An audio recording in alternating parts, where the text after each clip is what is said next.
belajar. Hari ini kita akan membahas tentang pola-pola hereditas bersama saya, Iin Marlina Hidayat. Pola-pola hereditas yang akan kita bahas hari ini adalah berkaitan dengan kompetensi dasarnya adalah menerapkan prinsip hereditas dalam mekanisme pewarisan sifat. Indikator yang diharapkan menemukan hipotesa yang diajukan Mendel tentang pewarisan sifat, menerapkan hukum Mendel menentukan rasio perbandingan fenotip dan genotip keturunan. Hukum pewarisan sifat itu terbagi menjadi dua, yaitu hukum 1 Mendel dan hukum 2 Mendel. Hukum 1 Mendel adalah pada waktu pembentukan gamet terjadi pemisahan segregasi alel secara bebas dari diploid menjadi haploid. Hukum 2 Mendel yaitu pada waktu pembentukan gamet, alel-alel berbeda yang telah bersegregasi bebas akan bergabung secara bebas membentuk genotip dengan kombinasi-kombinasi alel yang berbeda. Dapat kita lihat di sini terjadi interaksi alel dominansi tidak sempurna di mana tanaman bunga merah jika disilangkan dengan tanaman bunga putih, maka filial keturunan pertamanya akan menghasilkan tanaman 25% tanaman bunga merah, 50% tanaman bunga merah muda atau pink, 25% tanaman bunga putih. Kemudian ada juga interaksi alel kodomain, di mana ayam berbulu hitam jika disilangkan dengan ayam berbulu putih akan menghasilkan ayam berbulu blue Andalusia. Pada parental keduanya, jika ayam berbulu blue Andalusia kita silangkan dengan sesamanya, maka akan menghasilkan 25% ayam berbulu hitam dan 50% ayam berbulu blue Andalusia, 25% ayam berbulu putih. Ini adalah interaksi alel kodominan. Kemudian kita lihat di sini ada interaksi alel ganda. Ada kelinci abu-abu tua menghasilkan keturunan cincila, menghasilkan keturunan abu-abu muda, Himalaya, dan albino. Di sini terlihat ada alel ganda pada kelinci yang mempengaruhi warna rambut kelinci.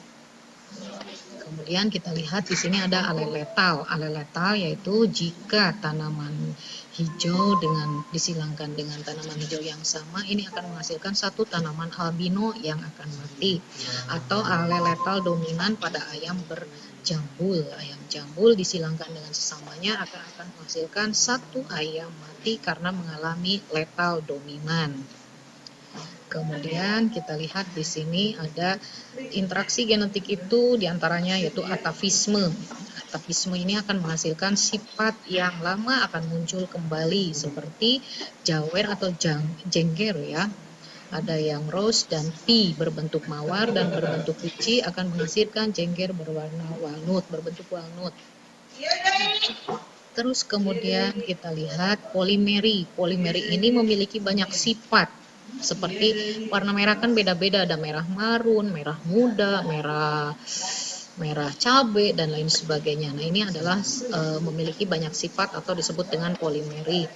Kemudian juga ada kriptomeri. Kriptomeri adalah jika dua bunga warna berbeda, merah dan putih akan menghasilkan warna ungu. Kemudian epistatis dan hipostatis. Epistatis adalah dominan pada labu dengan resesi pada tikus, ini contohnya ya. Kemudian juga di sini ada epistatis dan hipostatis 2, kemudian ada sel dari komplementer, kemudian ada karena tautan, kemudian juga ada karena pindah sila. Di sini kemudian sifat-sifat yang dipengaruhi oleh seks. Kebotakan pada laki-laki merupakan sifat yang dipengaruhi oleh seks ya. Di sini kalau laki-laki botak dengan genotipnya B besar B besar, dengan perempuan botak B besar B besar juga, atau laki-laki yang membawa sifat botak B besar B kecil, dengan perempuan yang tidak membawa sifat botak yaitu B besar B kecil. Di sini akan terlihat. Kemudian penentuan jenis kelamin juga.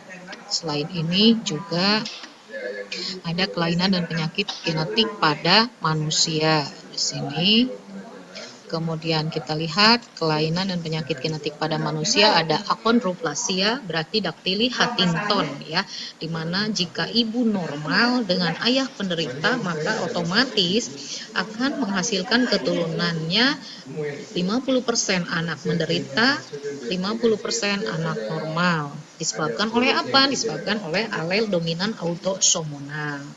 Kemudian kita lihat kelainan dan penyakit pada manusia akibat dari alel resesif tertaut kromosom seks X, di mana kita tahu bahwa kromosom seks X itu dimiliki oleh perempuan dan laki-laki. Ini contoh penyakitnya adalah buta warna, distrofi otot, hemofilia, dan sindrom Fragile X. Kemudian kita lihat perbaikan mutu genetik ini juga bisa terjadi ya.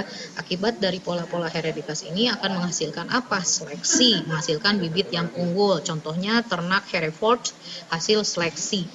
Kemudian hibridisasi tanaman, penyilangan bunga yang akan menghasilkan hibrid bersifat dominan, dan mutasi buatan. Seperti kita tahu ada jeruk tanpa biji, pepaya tanpa biji, itu merupakan hasil mutasi buatan.